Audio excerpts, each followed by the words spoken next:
All right, let's talk about infant fear.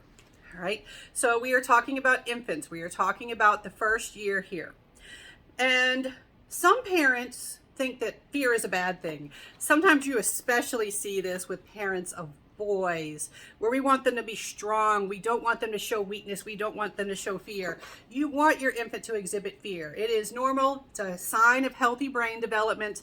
And in many ways, it keeps infants safe. And so fear emerges at about 9 months, 7 to 9 months, and it can happen in response to people, things, or situations. Now, two very specific types of fear that we see are stranger wariness and separation anxiety. These are both normal and to be expected.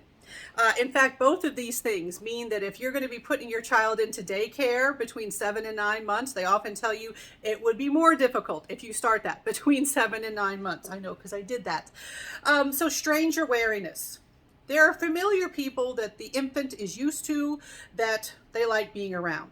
And before they develop stranger wariness, all people are interesting and good, and hey, they might smile like, oh, people, I like people. Then around 7 to 9 months, people that they don't normally interact with, they don't have the same reaction. They exhibit hesitation or fear, and so they no longer smile at any friendly face. They cry or look frightened when an unfamiliar person moves close. And this could be somebody that they've seen before, but they just don't see regularly, like the pediatrician. And this started to happen with both of my children when they got to be close to 9 months. We go to see the pediatrician that they'd seen many times before, and they'd say, hi, and they'd look, and they would start crying, like, Mom, I don't know who this is. Why'd you take me to this? I don't know who this is. That's common. That's normal. Separation anxiety. They like to be close to those familiar people. They don't like to be too far. They don't like to be separated from their attachment figure, their caregiver. They have tears, dismay, or anger when a familiar caregiver leaves. You'll see this when, if they can crawl, they crawl as their caregiver leaves the room. You drop them off with a babysitter or at daycare, and they, all right, and a lot of parents, since they leave the child with that view, they will think that their child is spending the entire time acting like that, and they often don't realize that any babysitter or daycare worker who knows what they're doing, they know how to calm the baby right away if you distract them. Distraction is really important for dealing with separation anxiety. Don't mention the caregiver. Don't say that they're going to be right back, because that does not help. That does not help. Don't say they'll be back in 2 hours. Babies don't understand time. Just distract them. Be like, here, look at this toy.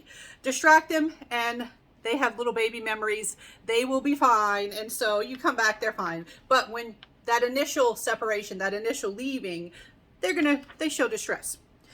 And separation anxiety is normal. We don't really worry about it unless it remains strong after about age 3.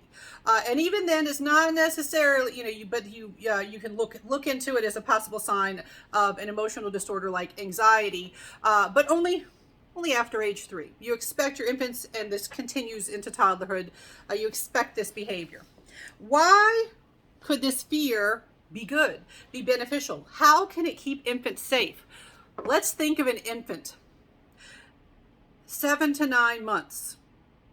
They are probably crawling, and if they're not crawling, they are scooting or dragging themselves around in some way.